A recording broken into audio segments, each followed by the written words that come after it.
Perempuan. Bismillahirrahmanirrahim. Assalamualaikum warahmatullahi wabarakatuh. Waalaikumsalam warahmatullahi wabarakatuh. Alhamdulillah kembali di dalam program IC Trilso. Alhamdulillah wa syukrulillah wa la haula wa la quwata illa billah. Dan salawat dan salam kita panjatkan selalu kepada junjungan Nabi besar Muhammad sallallahu alaihi wasallam. Amin. Seperti biasa teman-teman para pemirsa IC Trilso, kami selalu berdoa dengan sahabat saya, abang saya, Dr. Iksanuddin Nursi Husn dan Maria saya PhD. Husn Maria. Dan tentu saja selalu dibantu oleh Mas Aji. Terima kasih Mas Aji. Nah, kali ini di luar kan sedang banyak sekali pembahasan karena Indonesia akan menjadi leaders ya di dalam G20. Nah, tapi seperti bahasan-bahasan kita karena tema-tema dari IC Trilso ini jauh lebih banyak tentang isu political economy. Nah, kita bahas nih Bang Nursi tentang kudeta korporasi. Iya. Ya, kita mau bicara apa? Mau bicara climate change, mau bicara pemindahan ibu kota, kayak gitu kan? Kita mau bicara tentang karena balik lagi kepada ideologi yang banyak kita bahas tentang liberalism, di mana di situ korporatisme sebagai menjadi kekuatan politik yang luar biasa. Dia bisa yang kita hegemoni baik nasional maupun global yang menentukan arah dari between quote pembangunan yang biasanya Bang Nursi bahas tentang IMF, World Bank, UN, WTO, GATT, kayak gitu ya.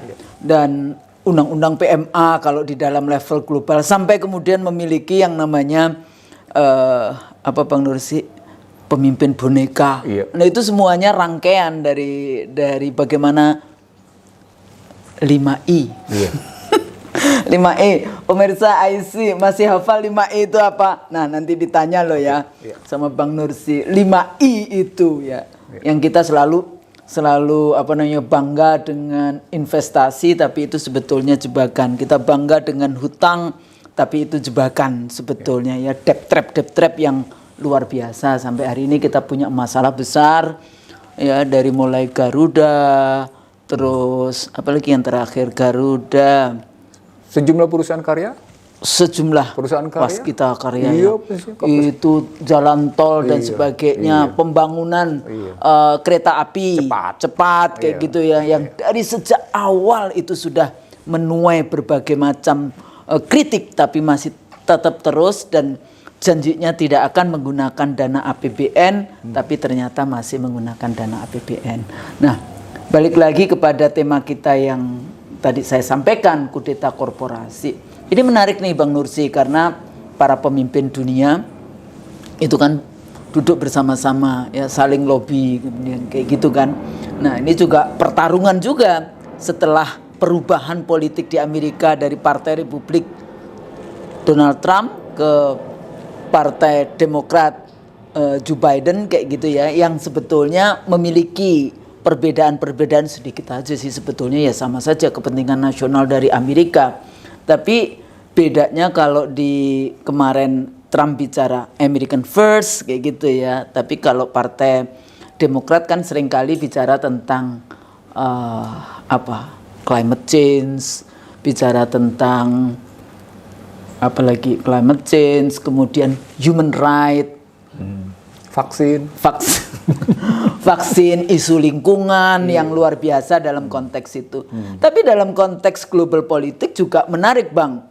Ada kalau dulu di isu apa yang anak-anak Malala, masih inget nggak yang dulu ada Malala, anak kecil dari anak perempuan kecil dari Pakistan yang berjuang untuk education, dapat Nobel Peace kayak gitu ya. Betul. Luar biasa kan. Dan selalu dikasih nih perempuan dari negara Muslim yang kemudian dianggapnya rezimnya anti kepada perempuan untuk sekolah kayak gitu. Padahal kalau di Islam kan tolabul ilmi faridotun ala kulli muslimin wal muslimat, nggak cuma laki-laki saja. Nah, di isu yang climate change itu juga ada ikonnya. Siapa Bang namanya? Thunberg. Greta. Iya. Gitu ya. Ini luar biasa juga, anak perempuan juga kayak gitu kan. Betul. Jadi selalu memang di dalam konteks politik sini Bang, kalau ada penguasa yang otoriter dan sebagainya, seperti kasus di Manila dulu di Philippines, Marcos dicarikan lawannya yang langsung berbeda. Ya kayak gitu kan. Perempuan yang diangkat. Bahkan terakhir di Filipina pun ketika presidennya terakhir itu lawannya juga perempuan tapi wartawan dari luar. Nah, jadi selalu seperti itu ya. Jadi pendulum satu dicarikan pendulum yang satunya lagi. Nah, kembali lagi di dalam konteks hari ini banyak kawan-kawan di luar sana yang wah kita berubah nggak nih jadi pemimpin G20 kayak gitu. Padahal sih sebetulnya itu gantian aja. Sudah waktunya, dan sebetulnya masuk juga bukan kemarin sore, sudah sejak awal ya. Indonesia kapan zaman SBY kan masuknya dulu. Zaman SBY juga sudah masuk di G20 dalam konteks itu. Lihat aja foto-foto yang ada dan video-video yang ada di dalam konteks ini. Nah, menjelaskan hubungan tadi dari mulai G20 pemimpin, ini persoalannya kalau saya ini amanah yang menakutkan juga, akan jadi pemimpin tapi kira-kira do you think he has a capacity? Terus atau menambah yang namanya Pitwin Kuong quote kayak gitu ya. Another liar, another liar, another liar. Aku nggak mau nerjemahin Bang. Maksudnya kebohongan baru di dalam konteks itu. Atau ini sebagai satu challenge, tantangan. Tidak hanya bagi pemimpin tapi juga bagi bangsa kita untuk tidak merampok sumber alam kita dengan tanpa moral kayak gitu ya. Tanpa malu, tanpa moral di dalam merampok sumber-sumber alam kita dalam konteks ini. Dan kemudian kebijakan-kebijakannya agak sedikit gitu ya dijaga agar kemudian tidak memalukan, atau emang ini waktunya setelah memalukan negeri sendiri akan memalukan di tingkat global kayak gitu. Wallahu alam bisawab. Nah, dari rangkaian pemikiran yang tadi saya sampaikan itu kita melihatnya seperti apa nih Bang? Dari pemikiran liberalisme, instrumennya ada demokrasi, ada korporasi, ada multinational corporation, ada kekuatan-kekuatan superpower di dalam konteks itu. Nah, ini melihat posisi yang tadi, apakah ini ancaman, apakah ini kesempatan, apakah ini kebanggaan di dalam konteks kita bicara tentang kepemimpinan G20, tapi hubungannya dengan, kalau kita tadi sudah kita kasih judul posisi korporasi yang menentukan. Ini kita mulai dari Perang Dunia Kedua ya, supaya tidak kejauhan dari Perang Dunia Kedua. Biasanya Perang Dunia I, Woodrow Wilson, Presiden Amerika, UN, ya nggak apa-apa. IMF, World Bank, Rothschild. Iya, posisi.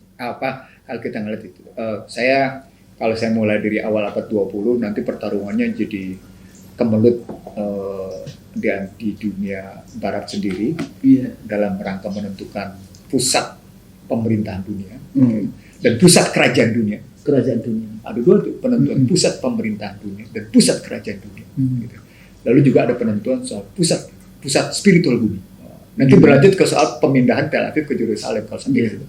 Makanya saya bilang saya nggak mau mundur ke situ. Dan sudah terjadi gitu kan? Terjadi. Jadi mari kita mulai dari era setelah Perang Dunia Kedua. Setelah sukses Perang Dunia Kedua mengalahkan Jerman, lalu juga Jepang, ya bersama Rusia kalah habis begitu. Lalu muncul yang disebut dengan Perang Dingin Blok Timur Barat. Amerika melancarkan apa yang disebut dengan Marshall Plan. Negara-negara yang terkena dampak dan kemudian berafiliasi dengan sekutu itu mendapat Marshall Plan. Indonesia termasuk itu. Tetapi yang menerima bukan Indonesia, yang menerima Belanda. Nah, menarik ya.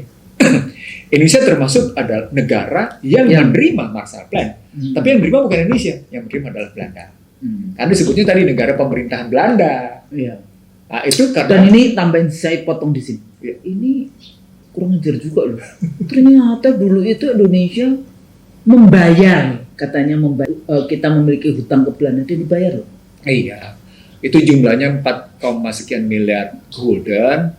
Disebabkan Belanda melakukan aksi militer 1, aksi militer 2, agresi 1, Belanda agresi 2. Lalu dalam KMB disepakati itu dibayar oleh Indonesia, padahal itu untuk menyerang Indonesia. Nah, iya. Nah, orang tidak tahu bahwa kalau dalam buku Bangsa Terbelah saya menyebut itu kajian yang muncul di Amerika sendiri, draftnya itu dibuat oleh Washington. Jadi sesungguhnya berarti Cornell papernya masih harus diperbaiki itu. Iya, tapi itu documented loh. Kalau yang saya punya itu documented tentang bagaimana Indonesia mestinya menerima Marshall Plan tapi yang menerima Belanda. Tentang draft itu yang sebelumnya datang dari Amerika diterahkan ke Belanda posisinya gitu. Lalu yang menarik adalah sesungguhnya sejak saat itu Indonesia sudah tidak bisa lagi menahan serangan korporasi. Karena salah satu perintahnya adalah Indonesia harus menerima kebebasan beroperasinya perusahaan-perusahaan asing. Sejak merdeka? Sejak 49. Setelah KMB itu posisinya. Jadi ada 3 kesepakatan. Nah, makanya saya mulai dengan Marshall Plan. Lalu kalau dilihat dari Marshall Plan itu yang kita hasilkan adalah tesisnya Rostow, The Stages of Growth. Kenapa sinis? Nah, justru saya pikir itu intellectual scholars academics ini ternyata dogma. Itu yang saya bilang, doktrin politik menjadi dogma akademik. Gitu. Dogma akademik maksud saya. Iya. Okay. Nah, lalu dari sana kelihatan bahwa yang disebut dengan developmentalism adalah kalau pakai istilahnya Henry Kissinger adalah Amerikanisasi. Kalau pakai istilahnya Joseph Nye, itu istilahnya pembaratan, westernisasi. Nah, modernisasi juga ditaruh, kemudian bahasa lainnya modernisasi. Betul. Ya itu tadi. Developmentalism itu adalah modernisasi. Dan itu masuk bukan hanya dalam perspektif ekonomi, masuk di dalam perspektif sosiologi, politik, seluruhnya, iya, semuanya masuknya di situ. Masuk di dalam sebagai. Itulah yang membuktikan bahwa sesungguhnya doktrin politik menjadi dogma akademik. Nah, tapi di periode tahun 70-an itu di Washington punya kerisauan. Nah, ini pernah saya sampaikan di IC sebelumnya. Salah satu bentuk kerisauannya adalah dunia ketiga sudah bersikap kritis dan sudah mengganggu kepentingan kesepakatan tidak bisa tidak bisa begitu saja. Tidak bisa begitu saja. Terutama mulai kaya juga. Iya, terutama karena belajar dari kasus Soekarno. Belajar dari kasus Soekarno dianggap negara dunia ketiga ini kritis sekali gitu. Kemunculan bangsa-bangsa Asia Afrika yang rata-rata merdeka di atas tahun 50-an, Perang Dunia Kedua itu dianggap mengganggu posisi adidaya Amerika, sikap kritisnya, dan karena itu berdirilah Trilateral Commission atas gagas keluarga Rockefeller, David Rockefeller. Tetapi sebelumnya lembaga ini ditolak oleh Nixon sendiri. Nah, karena itu dalam kancah perebutan sumber daya, dalam kancah perebutan karena gerakan perekonomian sangat tergantung pada energi, muncul peristiwa embargo minyak Arab Saudi. Dari sana istilah developmentalism adalah Amerikanisasi, pembangunan isme adalah baratan itu, baratisme, itu menjadi berantakan karena ternyata bisa dipatahkan oleh yang namanya embargo minyak dari negara-negara Jazirah Arab penghasil minyak. Itu yang disebut oleh Pomerod sebagai the death of economic. Matinya ilmu ekonomi. Bahkan ejekan itu bukan hanya kepada Amerika. Ejekan itu termasuk langsung terhadap IMF yang tidak bisa berkutik apa-apa disebabkan oleh impor energi mengakibatkan inflasi mengakibatkan kenaikan harga-harga menimbulkan tidak sesuainya antara investasi dengan tenaga kerja. Nah, akibatnya pengangguran makin banyak. Dianggap di situ ilmunya mati, gitu. Merek menurut itu, dan itu mempermalukan IMF. Serius, itu perdebatan akademiknya sampai di situ. Petrodolar ini ya. Iya, pada saat sampai itu. nah, itulah yang kemudian disebut sebagai, nanti berhubungan dengan apa yang kita pernah sampaikan Bretton Woods 2.0, yang disebut dengan Bretton Woods itu matilah di situ. Bretton Woods mati karena cadangan devisa diubah, transaksi diubah, itu ya, tidak boleh lagi pakai cadangan devisa dari emas menjadi dolar, transaksi tetap dalam posisi dolar, tapi sistem nilai tukar tidak lagi di-peg, tapi menjadi free floating exchange rate. Wah, itu itu perubahan. Maka dianggaplah Bretton Woods 1.0 fatal, gagal sudah. Nah, keberlanjutannya adalah Husnul pasti ingat, di antara 70 sampai dengan 80 itu lahir kelompok Samir Amin dan kawan-kawan, Andre Grudeveng dan kawan-kawan, yang ketergantungan itu, teori ketergantungan. Iya. Saya suka itu. Yang menggambarkan bahwa cara berpikir yang dibangun oleh Barat pada akhirnya cuma membuat ketergantungan negara-negara yang baru merdeka, mereka bilang. Dan ini tidak boleh terjadi kalau kita memang bicara hak asasi, gitu. Teori ketergantungan itu Samir Amin. Itu Samir Amin, Andre Grudeveng dan kawan-kawan. Ohio Consortium, kalau saya tidak salah posisi, gitu ya. Nah, justru ketika kritik teori ketergantungan itu makin keras, muncullah krisis lebih lanjut.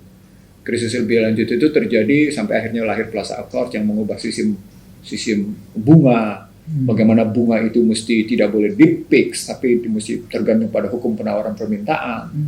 Bunga. Tapi ini sama nggak antara negara industri dengan negara dunia ketiga? Karena negara industri ini kepala. Oh, oke. Jadi negara Jadi dia lead. Iya, dia lead, dia take lead. Gitu ya. Nanti berhubungan dengan yang saya sebut sebagai, Anda nanya kayak gitu, jadi saya mau mengatakan, nanti berhubungan dengan G20 nggak lebih nggak kurang cuma sekedar forum lobbying, dia nggak bisa bikin apa-apa. Tapi nanti dulu. Ya, nanti dulu itu di yang kedua dan Oke, lanjutin. Plaza Accord itu akhirnya cuma mempersoalkan, oke, kalau begitu sesungguhnya ketika fiskal tidak lagi mampu mengatasi, maka hukum penawaran permintaan atas uang khusus pada suku bunga mestinya tergantung pada suku demand, gitu. Jadi bebaskan saja tingkat suku bunga. Boleh diberikan guidance atas suku bunga, tapi dengan cara bank sentral yang memainkannya. Pasar silakan ikut, boleh ikut, boleh enggak. Nah, gitu. Maka muncullah istilah Fed Fund Rate misalnya, atau kalau di Indonesia muncullah BI Rate misalnya, gitu ya.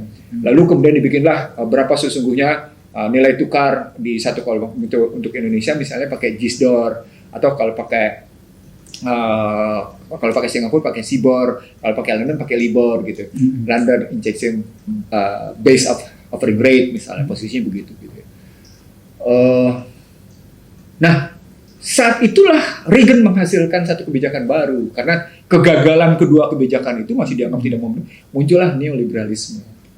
Nah, 80-90 itu sesungguhnya teori ketergantungan sudah tidak lagi mampu mengikuti pertarungan teori tentang developmentalism, modernisasi. Ketergantungan, kelompok ketergantungan sudah mulai terseok-seok. Nanti berkaitan juga pertarungan sampai yang sekarang. Pertengahan 80-an itu udah neoliberalisme. Itu yang saya bilang teori ketergantungan terseok-seok. Nah, kemunculan neoliberal itu masuk ke berbagai lini, Husnul. Dia pakai kalau kebijakannya sederhana sebenarnya. Apa itu neoliberal? Yang pertama adalah privatisasi. Yang kedua adalah liberalisasi. Jadi kalau Anda sudah masuk ke sektor-sektor hajat hidup orang banyak, Anda harus melepas. Itu diprivatisasi namanya. Itu termasuk desentralisasi. Iya, termasuk di situ. Nanti di politiknya, ini saya bicara di ekonominya dulu. Nanti masuk di situ. Jadi di politiknya privatisasi. Kalau Anda belum melakukan kebijakan, liberalkan. Jadi pertama privatisasi, yang kedua liberalisasi. Yang ketiga yang paling menarik. Apa? Disiplin fiskal istilahnya. Tapi poinnya adalah negara tidak boleh mengeluarkan belanja berlebihan untuk belanja modal. Ini basis neoliberal itu 3. Tinggal dilihat nanti apakah dimunculkan soal disiplin fiskal. Salah satu bentuk disiplin fiskal adalah APBN tidak boleh defisitnya 3% terhadap PDB, itu disiplin fiskal. Nanti berhubungan dengan soal pencetakan uang nih Husnul. APBN tidak boleh defisitnya lebih dari 3% terhadap PDB gitu misalnya. Kalau kemarin Perpu menyatakan bebas berapa saja sampai akhirnya ditembus 6%, sekarang menjadi 5,9 misalnya di 2021. Itu sebenarnya gambaran bahwa mereka membatasi pencetakan uang sebuah negara karena yang punya kebebasan mencetakan uang adalah mereka. Itu yang disebut dengan disiplin. Uang. Lihat ya nanti ya di video kita tentang uang. Nah, transaksi oposisi itu begitu ya. Jadi cetak uangnya gimana? Ya tadi kalau Anda disiplin fiskal itu adalah batasan-batasan yang dibuat agar fiskal tidak sembarangan melakukan belanja modal. Tujuan belanja modal kan sesungguhnya mengatasi pengangguran dan kemiskinan. Tapi dia batasi, nggak boleh katanya. Karena Anda punya batasan, misalnya untuk undang-undang kita dia bikin 3% terhadap PDB. Perpu 1 2020 yang menjadi undang-undang 2 2020 membebaskan, tapi ya batasin sampai 2022 nanti posisi dia akan dikembalikan lagi menjadi 3%. Itu soal disiplin fiskal. Amerika kan walaupun kena government shutdown, tetap saja dia tetap meleverage. Kenapa? Karena yang main adalah Federal Reserve. Untuk tapering. Nanti taperingnya akan berakhir nih bulan ini nih. Tapering off-nya nih akan berjalan nih nanti. Jadi kuantitatif easing, uang murahnya akan berakhir. Jadi 6,9 triliun akan berakhir nanti untuk membeli barang-barang itu dalam rangka membiayai infrastruktur dan pengangguran termasuk soal COVID akan berakhir di akhir November ini. Kenapa? Karena target memberikan vaksin pada usia 5 sampai dengan 11 tahun sudah berjalan. Itu nanti ketemu tuh semuanya di situ. Termasuk nanti ketemu dengan yang namanya persoalan global climate change. Saya terusin dulu. Pada wilayah seperti itu, istilah deregulasi menjadi pas dengan istilah privatisasi dan liberalisasi. Deregulasi adalah gambaran liberalisasi. Debirokratisasi adalah gambaran privatisasi. Sekaligus mengatur disiplin fiskal. Negara tidak, kalau pakai kaum neo bilang, negara campur tangan pada pasar itu sama dengan bikin distorsi pasar. Istilahnya gitu ya. Ingat nggak? Kalau neo market regulate themselves. Iya. Mereka bilang biarkan pasar itu bekerja, jangan melakukan distorsi dan intervensi. Kalau istilah mafia Berkeley itu ngomongnya gitu. Saya itu mungkin masih ingat tuh beberapa tokoh-tokoh yang sekarang sedang berkoar-koar ngomongnya begitu. Yang ini Chicago, Bang. Oh iya, Chicago, tapi itu Chicago terkenal Chicago Boys. Iyalah. Chicago Boys. Ini deregulasi, privatisasi, liberalisasi, makanya dikenal dengan Thatcherite dan Reaganite. Itu yang disebut dengan good boys. Good boys. Chicago Boys. Walaupun Chicago Boys. Chicago Boys. Iya. Tapi bahasa lainnya juga mereka disebutnya sebagai good boys. Good boys. Oke, balik ke deregulasi tadi. Nah, kalau kita cerita sampai deregulasi yang kemudian juga dikutip di era Joko Widodo, maka aliran berpikirnya sesungguhnya sejak Indonesia terperangkap dalam kebebasan beroperasinya perusahaan-perusahaan asing, terperangkap pada kebijakan utang luar negeri, terperangkap pada investasi asing dan perdagangan bebas, konsisten dari wilayah itu. Dalam bahasa sederhana, Indonesia sesungguhnya mulai terperangkap dari istilah developmentalism, ketergantungan, dan globalisasi, Husnul. Yang globalisasi tadi adalah neoliberalisme, yang globalisasi sekarang itu menjadi vaksinisasi. Termasuk namanya soal global climate change. Jadi globalisasi sekarang diterjemahkan dua. Dia berarti vaksinisasi dan dia berarti imbuhan ke dalamnya sekaligus perubahan iklim.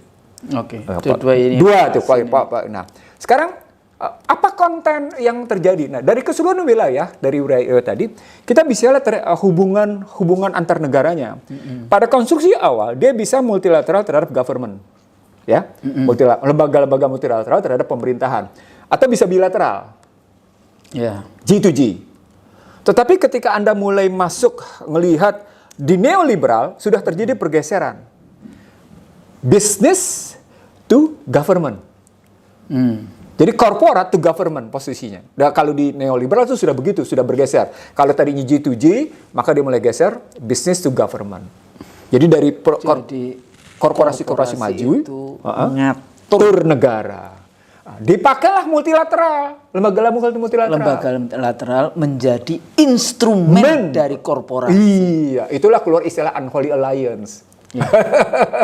Keluar istilah unholy alliance itu karena itu gitu. Nah, cerita tentang bagaimana business to government itu dalam perkembangan lebih lanjutnya, dia setelah masuk ke krisis 97-98, dia makin kokoh menjadi B2B, bukan lagi B2G. Kalau tadinya G2G atau M2G, maka di periode neoliberal dia menjadi B2G, maka di periode setelah krisis 97-98 dia menjadi lebih kental lagi dengan B2B. Oke. Ketika B2B disitulah gagas politiknya adalah tadi Samuel P. Huntington. Huntington and Harrison yang terakhir, it's cultural, gitulah.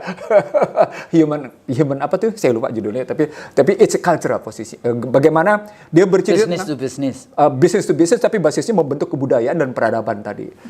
Secara itu, tapi peradaban apa? Ya peradaban tadi, peradaban Barat. Bukan peradaban bangsa itu, enggak, peradaban Barat.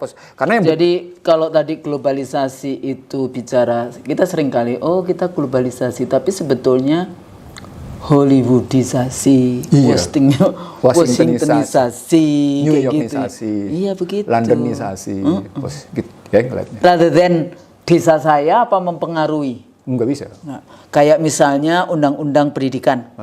Sekarang kan ada kampus-kampus asing yang ada di Jakarta. Banyak. Apakah kemudian kita bisa bangun kampus di Melbourne, bisa. New York misalnya? Jangan kampus, perbankan aja deh, seru banget, bisa nggak? Perbankan nggak bisa juga. Nggak bisa. Jadi kalau ada BNI di Melbourne itu namanya apa? Dia cuma agen, kantor. Cuma ATM doang. Representatif ya. Dia bukan kantor cabang itu. Oh bukan? Bukan. Oke, balik. Business to business, globalisasi, membangun peradaban ala mereka. Ya, jadi mau diseragamkan di seluruh dunia sesuai dengan gaya mereka. Tapi kan gagal. Justru sekarang dengan vaksinisasi kan akhirnya Anda nggak bisa bilang gagal, buktiin tuh. Nah, udah kecepatan nanyanya nanti dulu. Oh iya, oke. Bentuknya seragam nanti dulu. Dengan vaksin nanti akan kelihatan seragamnya. Nah, MDGs. Ya, itu pun gagal. Nah, begitu MDG gagal, gitu ya. Begitu MDG gagal, muncullah gagasan Triple P. Oke, apa itu Triple P? Sustainable Development Goals yang basisnya Triple P. People, Planet, and Profit. Keren kan istilahnya? People, Planet, and Profit. Tapi Anda tahu basisnya apa? Basisnya adalah tabungan global dan investasi global. Apa artinya? Semua negara harus menerima tabungan global, harus menerima kekuatan modal global itu dan kekuatan investasi global. Sekarang pertanyaan, siapa sih yang punya investasi global? Ada 8 orang terkaya di dunia ini yang duitnya separuh dari uang di seluruh dunia. Itu ada Bang. Iya, kalau sudah tahu berarti sesungguhnya 8 orang itu, saya mungkin nyebutnya nggak 10 orang, kalau di data saya ada sekitar 15-an. Ada 15-an. Karena nanti ada Warburg, ada ini, ada Morgan. Ini yang poros Jakarta Beijing belum masuk nih? Belum masuk itu. Belum masuk, oke. Lanjut Bang. Seru nih. Karena ujungnya ini soal sekali lagi bagaimana tadi yang saya bilang tadi, dari G2G atau M2G menjadi G2B, menjadi kemudian B2B, kemudian menjadi business to people. Itu yang saya mau sampaikan. Business to people ini yang menarik pergeseran ini nih. Nah, business to people itulah yang menjadi bentuk betapa yang namanya seluruh dunia tergantung pada kekuatan bisnis. Terjadi apa yang disebut dengan kudeta korporasi. Kenapa? Karena semua lembaga multilateral cuma tunduk pada kemauan si korporasi. Iya. Nah, siapa korporasinya? Yang tadi Anda sebut 8, saya nyebutnya 15 gitu misalnya. Antara lain Anda bisa lihat JP Morgan, misalnya. Anda bisa lihat Warburg, Anda bisa lihat perusahaan-perusahaan. Anda bahkan sekarang bisa ngeliat bagaimana Alphabet, contohnya gitu ya. Iya, betul. Kalau kayak gitu. Nah, kalau dalam vaksin bisa lihat Moderna, bisa lihat AstraZeneca, Pfizer, gitu loh contohnya gitu. Nah, apa itu kalau yang dari Inggris yang katanya orang Indonesia? Apa namanya Mas Haji? AstraZeneca itu. AstraZeneca. Dari konstruksi business to people ini, yang saya mau bilang pergeseran itu membuat satu pemahaman bahwa pertarungan korporasi berbasis kapitalisme korporasi atau pertarungan korporasi berbasis modal negara itu menjadi kencang. Menjadi kencang. Kapan itu kencangnya? dalam catatan Barat sendiri, saya ulang, dalam catatan Barat sendiri, itu terjadi sejak 2008. Mereka menyebutnya sebagai corporate capitalism melawan state capitalism. Terutama ketika Amerika dikalahkan oleh Cina dalam perang dagang, dan tidak terpukulnya Cina oleh pukulan harga energi price war istilah saya. $147 per barel tuh pada Juli 2008. Cina tidak terpukul karena Cina sudah siap. Begitu juga Jepang, begitu juga Korea tidak terpukul pada cerita itu. Gitu ya. Nah, lalu berlanjut ke perang dagang. Muncullah istilah Cold War. Iya, perang dingin perdagangan. Istilahnya trade war sebetulnya. Iya. Langsung aja trade war. Kalau pakai istilah akademik bukan trade war, industrial manufacture war. Oh iya, dia selalu pakai kayak gitu kayak kayak apa namanya yang namanya pengerukan sumber daya alam gitu ya, sumber alam dia sebutnya extractivism, urbanism, industrial. Jadi selalu pilihan diksinya itu seperti ilmiah sekali padahal mengeruk kekayaan alam yang diberikan oleh Allah kepada manusia untuk kebaikan. Siapa suruh mau? Anda terima tadi investasi asing. Nah, saya terusin ya. Business to people. Di sini sejak 2008 gambarannya bertahannya state capitalism melawan corporate capitalism itu berlanjut hingga sekarang.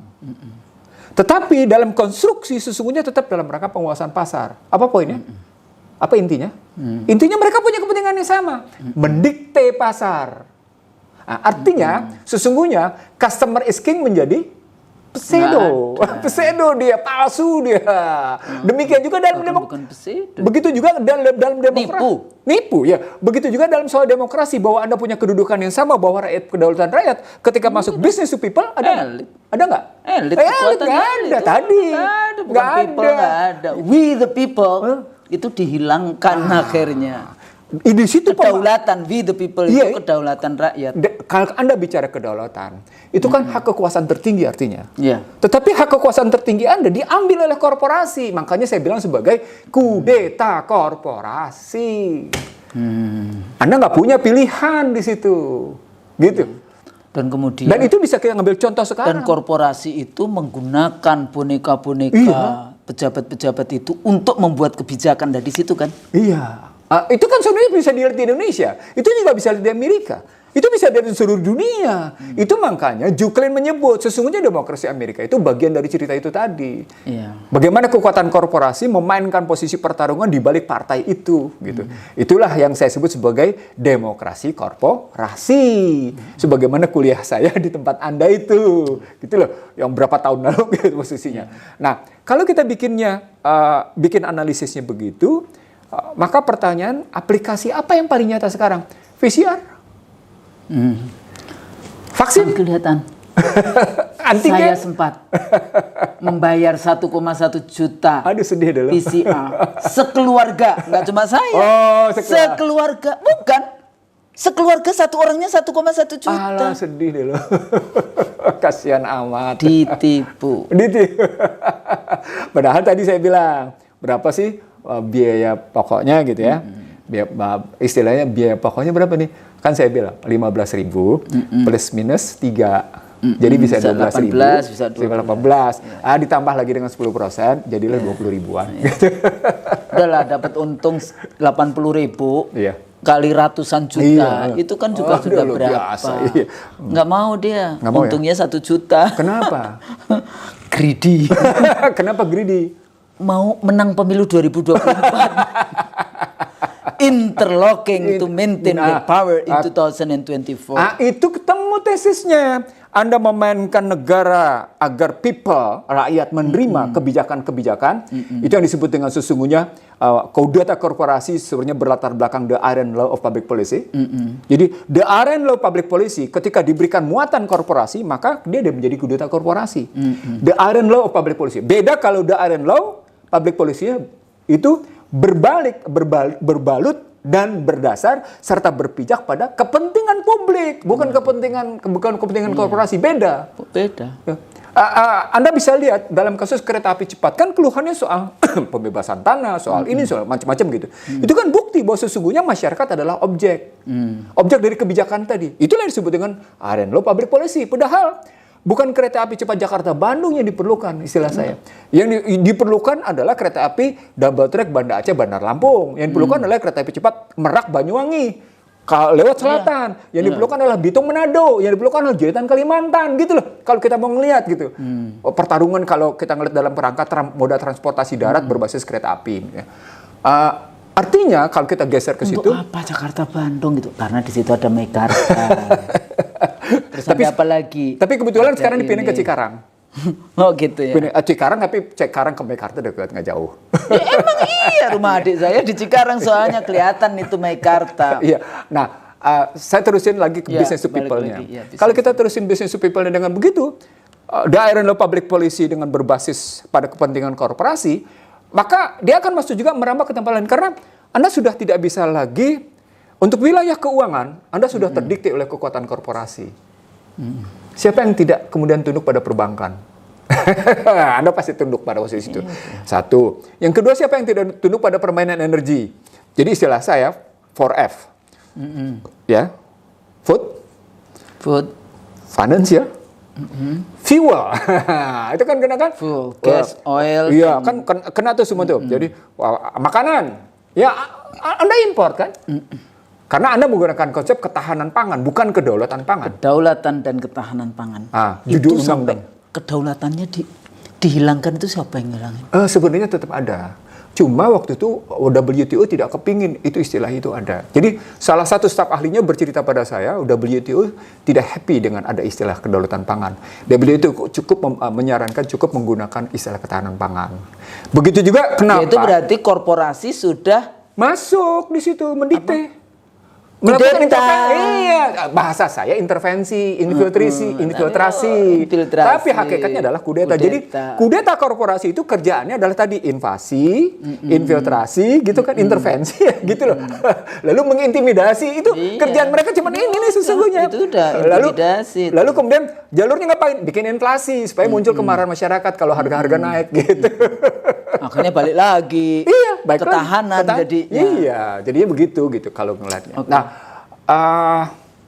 lebih lanjut kita lihat sekarang. Kalau kita pahami bahwa kudeta korporasi sesungguhnya bermodalkan iron law of public policy, maka persoalan besarnya menjadi si pembuat public policy maker ini siapa jadinya? Pakai istilah Anda 3B. Pakai istilah Husnul 3B. Jadi public policy maker-nya yang melahirkan the iron law public policy berbasis, berbalut, bermodalkan, berintikan kepentingan korporasi, dia pasti 3B seperti istilah Anda. Itu bukan hanya terjadi di Indonesia. Mirsa masih ingat 3B? Bandar, badut, bandit. Oke, balik lagi. Jadi itu bukan hanya terjadi di Indonesia, Husnul.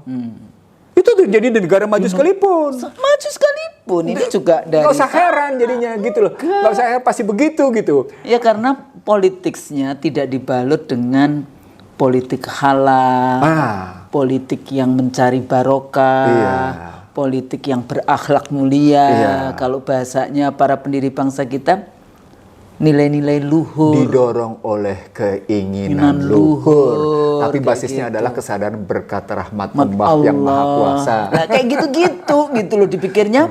Politik itu tidak membutuhkan itu. Salah.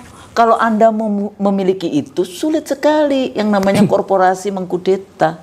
Kan dikembalikan lagi kan referensinya. Ya. Kita kan punya referensi. Iya, ini omongan ini referensinya banyak sekali, Husnul. Banyak sekali. Jadi kalau makanya tadi kita mundur dari cerita Marshall Plan.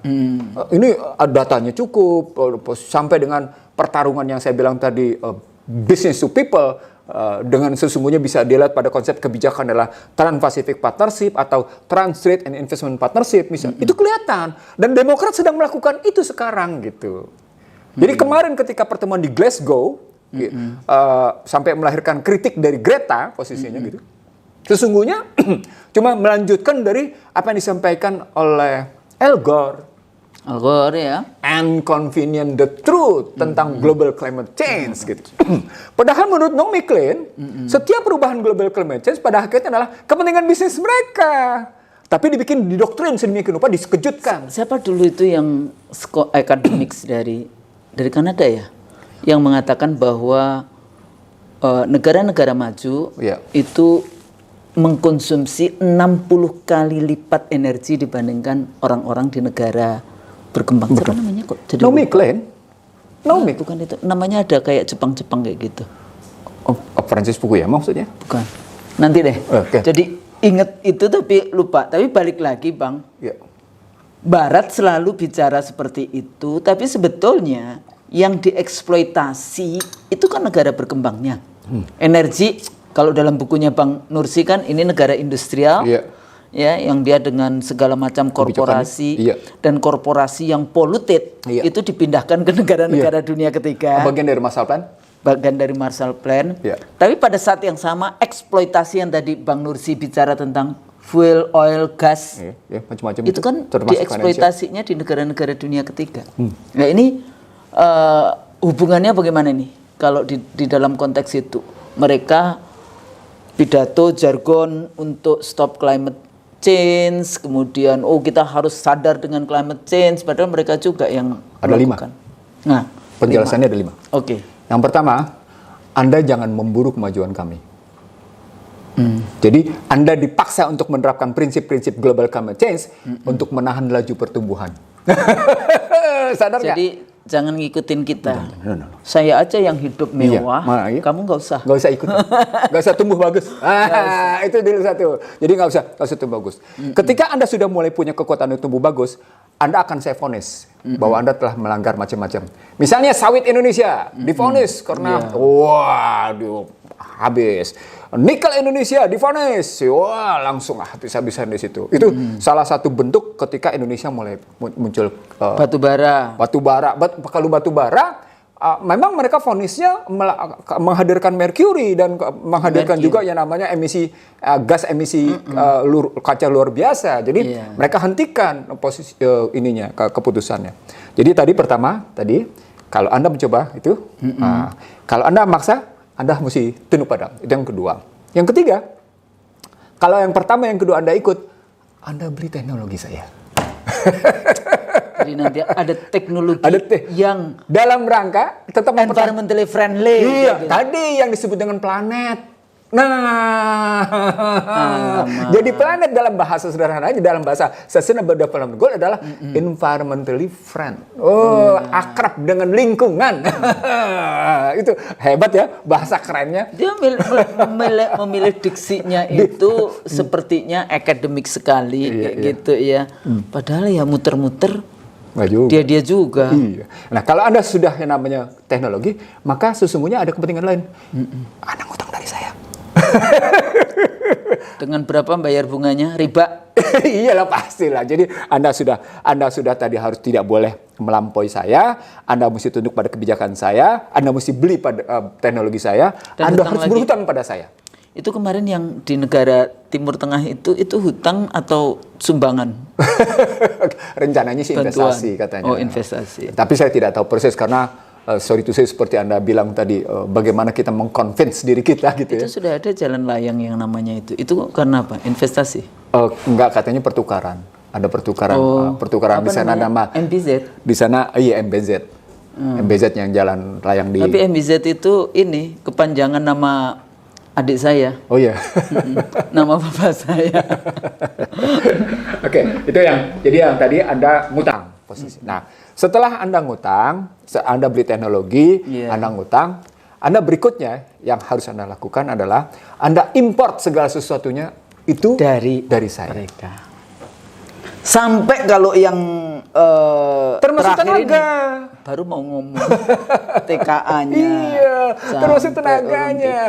Itulah yang dimuat dalam kebijakan Asian Charter. Jadi Asian Charter sebenarnya basis awal Undang-Undang 38 tahun 2008. Itu makanya saya gugat di Mahkamah Konstitusi. Undang-Undang 38 2008 itu bukan hanya kebebasan investasi, bukan hanya kebebasan perdagangan, Tapi kebebasan lalu lintas macam-macam termasuk kebebasan tenaga kerja. Lalu disebutlah sejumlah profesi yang dinyatakan itu termasuk bebas. MEA yang Asia Tenggara itu juga itu. Iya. Makanya saya bilang Asian Charter. Kan basis MEA itu adalah Asian Charter, Masyarakat Ekonomi ASEAN. Ini kebetulan 2 buku nih saya nulis sama beberapa teman. Jadi ini luar kepala aja ceritanya. Tapi kalau kita sadari ini landasan bagi tadi kudeta korporasi, maka nggak usah heran kalau kemudian sekarang muncul kebijakan-kebijakan yang memberi keleluasan pada korporasi untuk mengkudeta. Karena basisnya sudah dibangun. Jadi dikasih karpet merah ya? Belum memang. Jadi kalau dikasih karpet merah namanya nggak kudeta. Apa dong? Monggo diambil alih kayak gitu tuh apa ya? Mangga silakan diambil alih gitu. Jadi bahasanya itu kalau Stockholm Syndrome itu, ya itu bahasanya gitu. pakai kalau Anda bilang pemilihan diksi bagus itu yang namanya symbolic torture. Oke. Lalu ketika diiyakan, dimonggokan, itu namanya Stockholm Syndrome. Kalau kemudian Anda ikut-ikutan mereka, itu namanya misleading simplification. Penyederhanaan, menyesatkan. Sekarang pada level yang mana? Tiga-tiga aja sudah terjadi. Oke. Tiga-tiga sudah terjadi. Symbolic torture sudah diadopsi, makanya undang-undang migas tidak pernah diubah, padahal itu menjadi kebutuhan. Yang muncul adalah undang-undang cipta lapangan kerja. Dan kan migas sudah berkali-kali Anda tahu. Undang-undang sumber daya air tidak ada tindak lanjut, kan? Padahal sudah dibatalkan. Sudah dibatalkan. Itu Muhammadiyah tuh yang begitu juga undang-undang kelistrikan berantakan juga. Kita pernah ya untuk bicara yang masalah kelistrikan. Iya. Nah, lalu kalau kita lihat juga total business to people-nya begitu kudeta korporasi sudah dikasih alas legal, maka pertanyaannya, ini gambaran peran negara menjalankan konstitusi atau peran negara menjalankan apa? Gitu pertanyaan lebih lanjutnya. Atau pertanyaan yang biasa Bang Nursi sampaikan juga. Jadi model pembangunan ekonomi konstitusi atau balik lagi model pembangunan suka-suka para bandar. Artinya korporasi tadi. Kalau tadi bicara energi, PLN dan sebagainya, ada teman saya yang menghitung, dia punya data juga yang kayak gitu. Itu luar biasa. Sebagai satu contoh ya, satu jalan di Jakarta, Sudirman Tamrin, ya jalan itulah. Itu penggunaan energinya sama dengan seluruh Kalimantan Timur dan Utara. Sekarang jadi satu. Itu sama. Sama ya. Artinya sebetulnya kita ini juga boros, tapi atau tidak paham dengan bagaimana sih sebetulnya kita menggunakan energi. Ya kalau orang Barat kan mengatakan, oh kamu jangan ikut kita, kayak gitu kan. Tapi sebetulnya kita harus merumuskan sendiri bagaimana kita menjadi manusia yang tidak merusak lingkungan. Kayak misalnya sawit, siapa sih yang punya sampai juta-jutaan hektar? Ya, perkebunan sawit, apakah itu PTPN negara kayak gitu ataukah private, dan konfliknya seperti apa kita tahu. Saya sih pernah berinteraksi dengan mereka yang punya ratusan ribu hektar. Dan saya lihat itu diambil dari transaksi dengan Malaysia yang meninggalkan Indonesia begitu aja. Saya juga pernah ke wilayah konflik sawit, baik di Pariaman maupun di Pasaman, atau di Riau, atau kemudian di Kalimantan Barat. Itu periode 2004 gitu. Saya turun karena saya harus menyelesaikan konflik di antara kasus. Jadi sesungguhnya kalau ketika bicara sawit sampai dengan ratusan ribu hektar, letaknya persoalannya adalah yang seperti kita diskusikan, soal planologi, soal bagaimana tata ruang. Sebenarnya tata ruang kita dalam konstruksi mana wilayah perkebunan, mana wilayah residensial, zoning posisi itu mesti jelas. Lalu kemudian penentuan batas kepemilikan, sehingga negara asetnya itu tidak dilampaui oleh swasta. Tapi seringkali ini Bang, balik lagi ya, sawit. Ini kan dulu kan, itu adalah energi alternatif. Iya, tapi kan yang mereka bilang sebagai tapi merusak. B3, B1 posisinya. Nah, itu kalau kalimat merusaknya memang soal humus tanah setelah 25 tahun baru kelihatan. Saya ingin mengatakan juga begini, kalau saya ngambil konstruksi ekonominya dulu. Dari konstruksi kajian saya, 20 pemilik sawit di Indonesia, besar-besaran yang Anda bilang tadi sampai jutaan hektar, itu total asetnya sudah mendekati APBN. Wow. 2000 sekian Iya. Total aset. triliun. Iya. Jadi kalau dihitung itu, jangan salah, mereka kekayaan. Itu makanya mereka bisa mendikte main-mainnya. Sehingga dia itu ya, dia bisa mengkudeta negara atau dia naruh boneka-boneka. Lalu mereka melakukan yang namanya ekspansi. Ekspansi mereka bisa ekspansi secara vertikal, ekspansi mereka bisa secara horizontal, atau melakukan diversifikasi. Beberapa di antara mereka melakukan diversifikasi, sehingga diversifikasi terjadi, itu makin kelihatan bahwa total aset swasta besar di Indonesia itu sudah melampaui APBN. Bukan lagi sama, sudah melampaui. APBN. Saya baru menyampaikan kemarin di sebuah ceramah saya, diskusi saya dengan DPRD Kota Cilegon, betapa Cilegon dan Banten sesungguhnya didikte oleh satu perusahaan, selesai. Sampai akhirnya mati itu Cilegon itu. Iya. Hanya mau diganti dengan apa? Karena import kan? Iya, itu kan Krakatau Steel, POSCO posisinya. Iya. Sebenarnya bukan hanya Krakatau kecil dan POSCO dengan Korea itu. Yang lain juga sama begitu, karena struktur kepemilikan tadi di planologi, 75% tanah di Cilegon itu dimiliki oleh swasta. Bukan negara. 25% adalah rakyat jelata yang tadi saya bilang kemiskinan mencapai 12,69%. Kan dahsyat itu.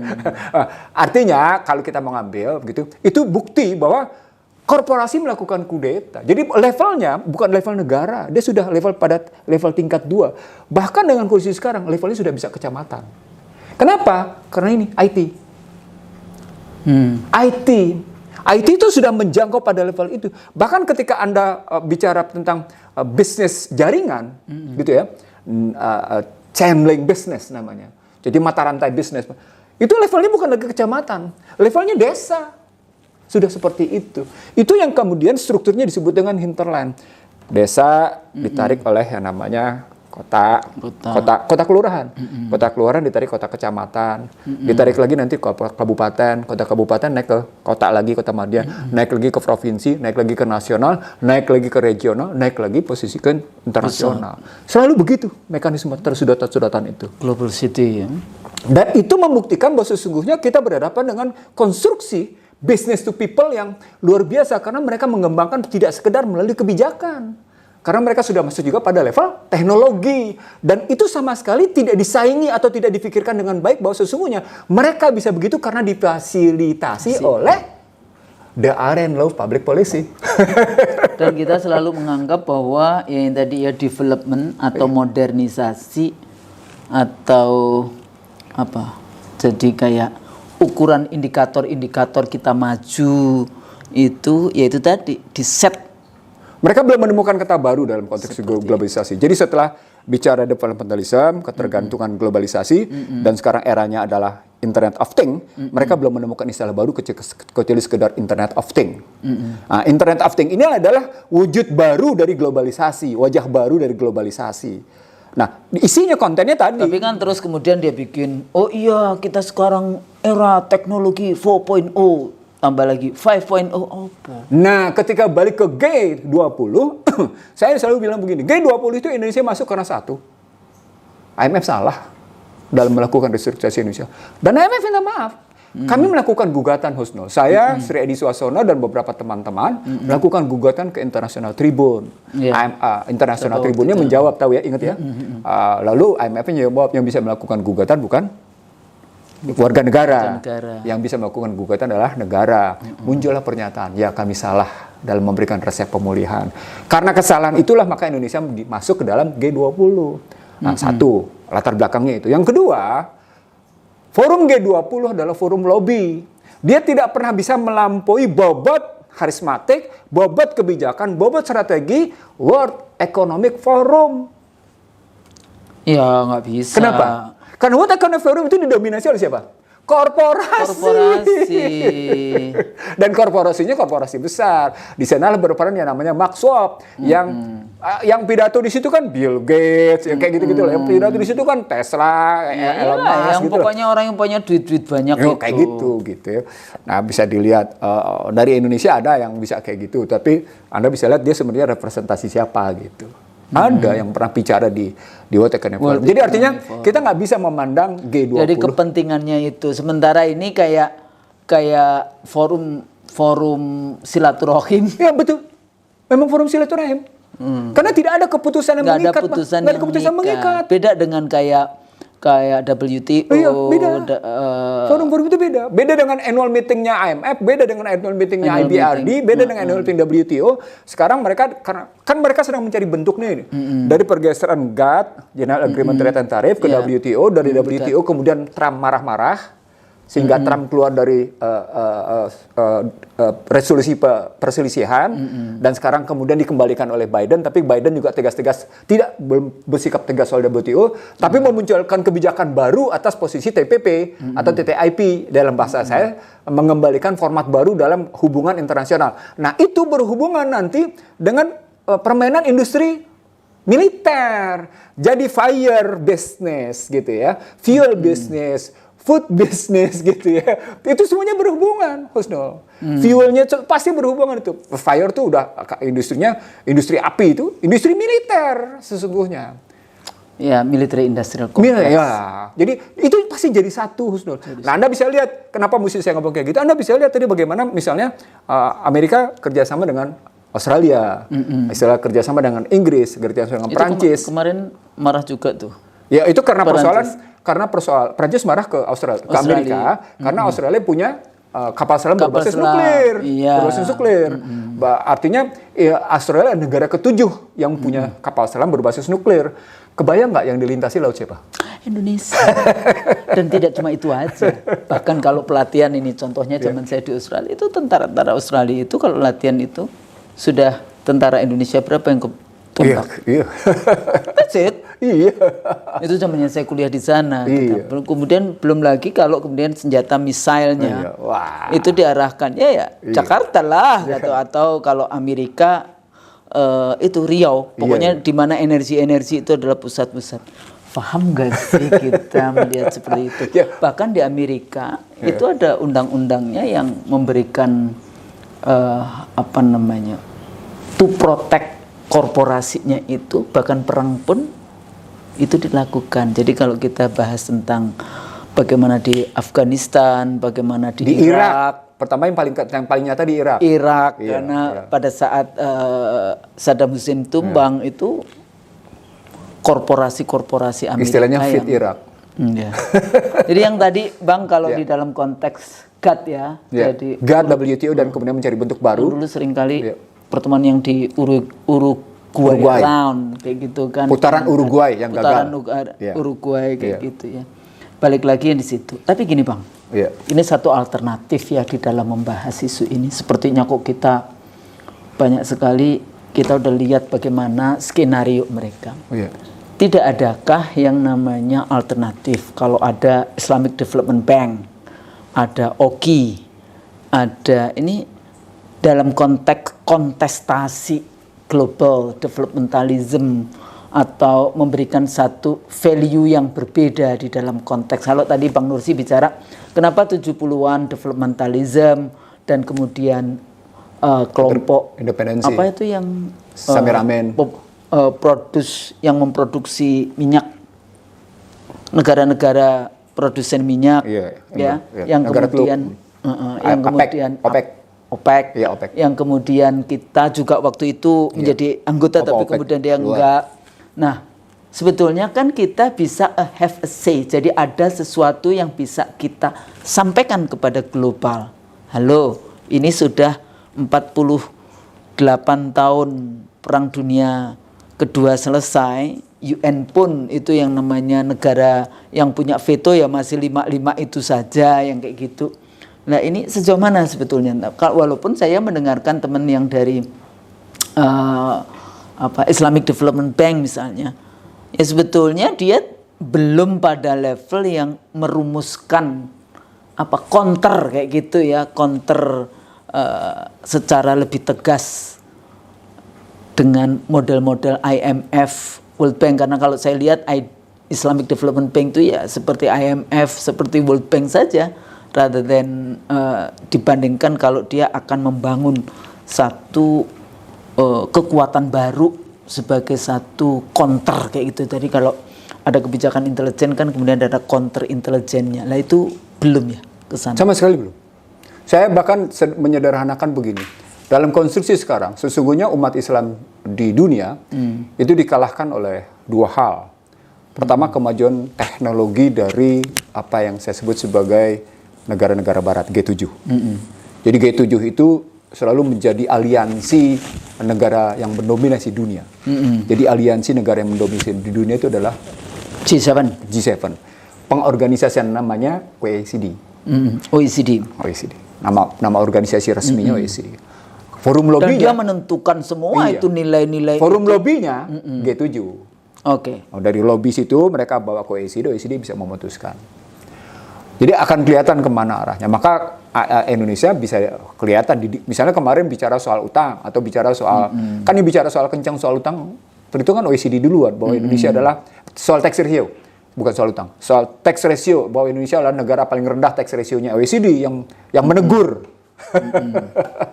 Sampai akhirnya keluar desakan untuk melakukan amnesti 2. Nah, kalau kita masuk di situ, Islam bukan hanya ketinggalan pada konstruksi teknologi. Islam juga ketinggalan pada konstruksi kekuatan keuangan.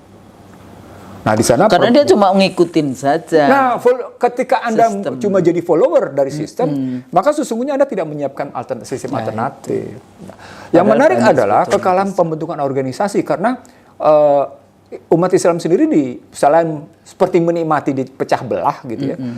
Misalnya ketika Arab Spring 2010-2011 9 negara teluk rusak.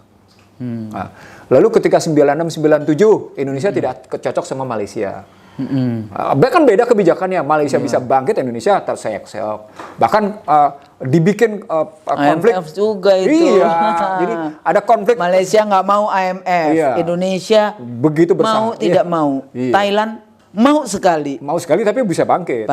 Thailand bangkit, Malaysia bangkit, Indonesia terpuruk posisi. Ya. Nah, artinya ketika Anda mempertanyakan sistem alternatif dari mereka, sesungguhnya bukan tidak ada. Tapi kelemahan pengorganisasian itu menyebabkan tidak munculnya apa yang disebut dengan kreasi atas nilai-nilai, atas sistem, sekaligus tidak muncul kreasi atas teknologi. Padahal dari segi sumber daya manusianya, harus saya bilang, tidak kalah gitu. Tidak kalah. Saya terus terang kalau saya ngelihat banyaknya anak-anak Islam di negara-negara maju yang begitu maju ya. Saya ngelihat Silicon Valley lah. Iya, bukan sekedar di Silicon Valley, bahkan pada ilmu-ilmu eksak. Oh iya. Bukan cuma sekedar pada ilmu itu, bukan sekedar Silicon Valley-nya, tapi juga di ilmu-ilmu eksak. Banyak anak Indonesia yang hebat-hebat, luar biasa. Anda tahu nggak desainer mobil BMW siapa? Anak Indonesia. Misalnya begitu. Ya kan, salah satunya kalau salah begitu ya. Kalau kita bilang. Nah, kalau kita ambil kerangkanya begitu, maka sistem alternatif menjadi tidak muncul disebabkan ketiga hal tadi. Kelemahan keuangan, kelemahan teknologi, kelemahan pengorganisasian. Apa kata kuncinya dari ketiga hal tadi? Seperti biasa, kelemahan kepemimpinan Islam. Aku mau ngomong leadership. Nah, lagi-lagi kenapa nggak muncul ya? Tadi karena satu, istilah saya menikmati di pecah belah. Yang kedua, vested interest-nya beda. Kepentingan masing-masing negaranya beda, padahal sudah diikat oleh namanya kulhu wa wahad. Itu yang saya bilang, mestinya kulhu wa wahad itu jangan dipahami dalam konstruksi la ilaha illallah untuk sekedar apa yang disebut oleh Buya Syakur sebagai persatuan, lalu kemudian disalahartikan dalam rangka husnul khotimah. Dia harus lihat dalam satu kesatuan utuh, dalam struktur, dalam kesatuan struktur kecil lahir sampai liang lahat. Dari struktur internasional, regional, nasional, sosial, komunitas, keluarga, individu. Ini bisa dilihat dalam kerangka la ilaha illallah dan qul huwallahu ahad. Nah, kalau ambil alternatif berpikirnya begitu, maka kepemimpinan dengan basis la ilaha illallah mestinya mempersatukan gitu. Tapi kepemimpinan yang mempersatukan itu akan melahirkan kebahagiaan dan pulang dengan husnul khotimah gitu. Ngelihatnya. Jadi dia tidak perlu ditabrakin sehingga kajian-kajian yang membeda-bedakan itu tidak perlu sampai akhirnya membuat kita terpecah belah gitu kalau saya ngelihatnya. Jadi ini sebenarnya tantangan buat anak-anak muda ya. Betul. Tingkatkan ketakwaan, tingkatkan iman, belajar terus, carilah alternatif. Ya enggak? Betul. Banyak sudah tersedia di hasanah pengetahuan, dan ini sebetulnya sebagai satu challenge yang luar biasa untuk lead the world. Husnul, sebagai penutup kudeta korporasi bagian 1. Nanti kita lanjut bagian kedua sebagai penutupnya. Kita akui Barat berkembang. Kita akui ya. Materialism. Teknologinya berkembang luar biasa. Kita akui. Tadi saya bilang dia berkembang teknologi, dia berkembang di keuangan, dia berkembang di pengorganisasian, dia berkembang di kepemimpinan. Yang saya bilang nanti ada hubungannya dengan model khilafah yang mereka ambil. Tapi pertanyaan besarnya, mereka kan tetap selalu terpuruk. Amerika diakui terpuruk ya. Liberalisme yang gagal itu. Iya, posisinya. Anda kan lihat bagaimana. Jadi balik lagi Bang, tujuannya kan mereka selalu bicara tentang keadilan, kemanusiaan. Ngikutin aja ukuran-ukuran yang mereka bangun. Iya. Keadilan, gap. Tercapai nggak? Orang miskin kan, kalau kita lihat gapnya, mahalnya di biaya Amerika, kesehatan luar biasa. Keadilan, kemudian apalagi ketimpangan. Posisi, apa biasanya Bang Nursi rasialisme.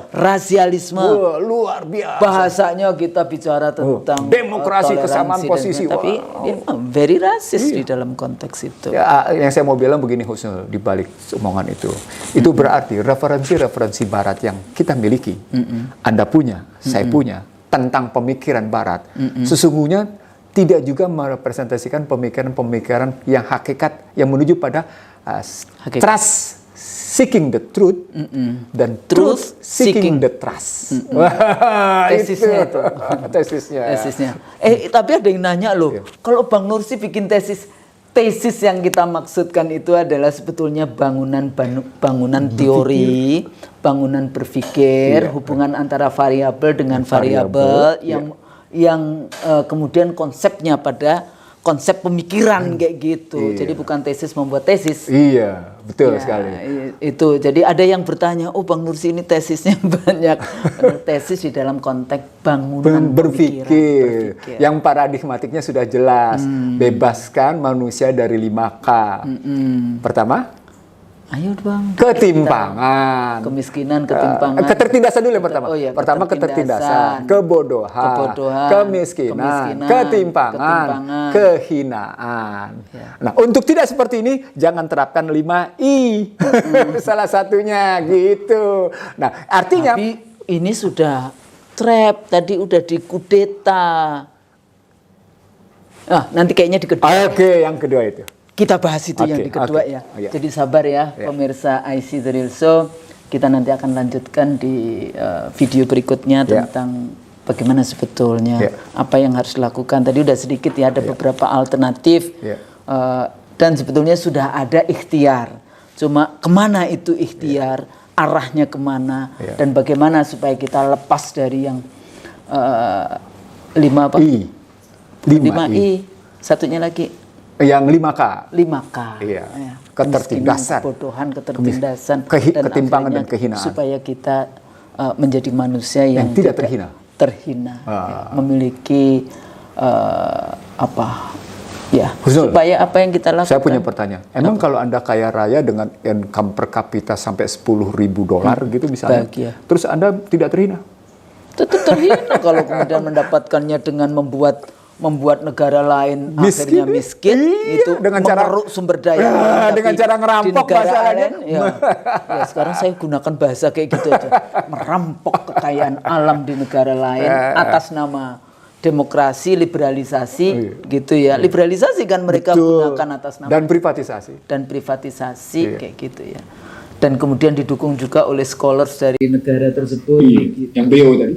BO, akademisi yang BO, scholars yang BO. Ditambah lagi juga kebijakan yang tadi. Janitor. Kebijakan publiknya yang tidak mendukung kepada kepentingan warga negaranya, tapi kepentingan korporasi.